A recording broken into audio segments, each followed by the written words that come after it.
AP అసెంబ్లీలో కొనసాగుతోన్న ప్రశ్నోత్తరాలు. Visakha metro, irrigation ప్రాజెక్టులపై ప్రశ్నలు సంధించిన సభ్యులు.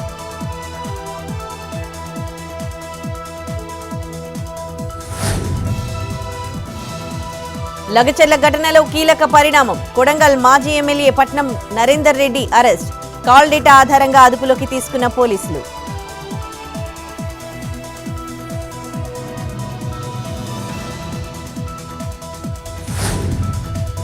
దేశవ్యాప్తంగా పలు ప్రాంతాల్లో ప్రశాంతంగా ఉప ఎన్నికల పోలింగ్. భారీ భద్రత ఏర్పాటు చేసిన ఎన్నికల కమిషన్. ఉదయం నుంచే ఓటు వేసేందుకు బారుడు తీరిన ప్రజలు.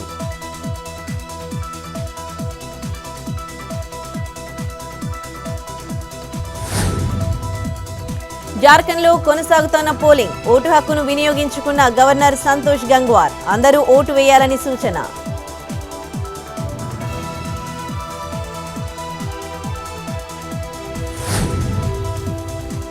ప్రశాంతంగా కొనసాగుతున్న వాయనాడ్ లోక్సభ ఉప ఎన్నికలు. పోలింగ్ సరళిని పరిశీలించిన కాంగ్రెస్ అభ్యర్థి ప్రియాంక గాంధీ.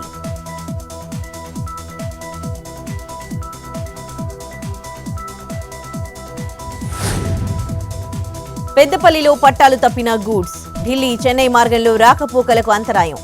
20 రైళ్లు రద్దు, 18 రైళ్లు దారి మళ్లింపు. భారీ క్రేన్లతో పట్టాలపై బోగీలు తొలగిస్తోన్న సిబ్బంది.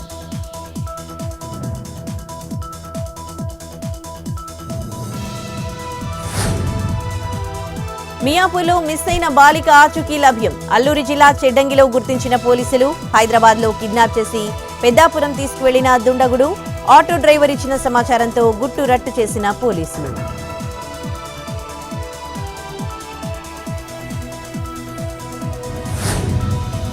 ప్రకాశం జిల్లాలో పిడుగుపాటుకి ఊగిన నీళ్ల ట్యాంక్. ఒక్కసారిగా భయాందోళన చెందిన గ్రామస్తులు.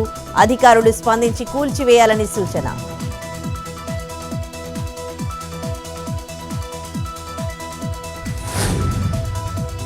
కడప జిల్లా ప్రొద్దుటూరులో ఆక్రమణలు తొలగించిన మున్సిపల్ అధికారులు. తొలగింపు పనులను పర్యవేక్షించిన కమిషనర్ మల్లికార్జున.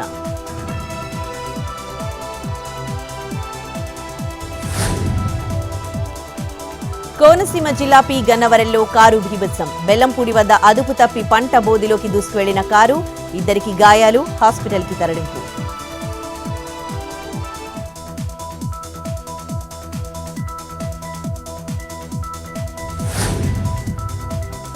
వరంగల్ మిల్స్ కాలనీలో రెచ్చిపోయిన దుండగులు. శంభునిపేటలో బైక్కు నిప్పు పెట్టిన గుర్తు తెలియని వ్యక్తులు.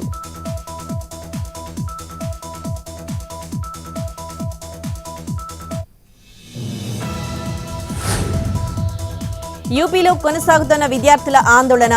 పబ్లిక్ సర్వీస్ కమిషన్ను ప్రక్షాళన చేయాలని డిమాండ్. కొత్త చైర్మన్ను నియమించాలని నిరసన.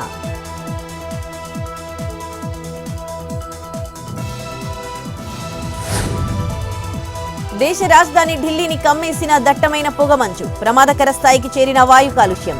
AQIలో 339 పాయింట్లుగా నమోదు.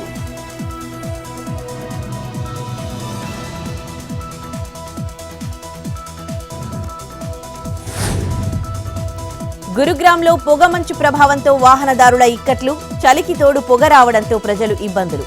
తీవ్రమైన క్షీణతగా ప్రకటించిన అధికారులు.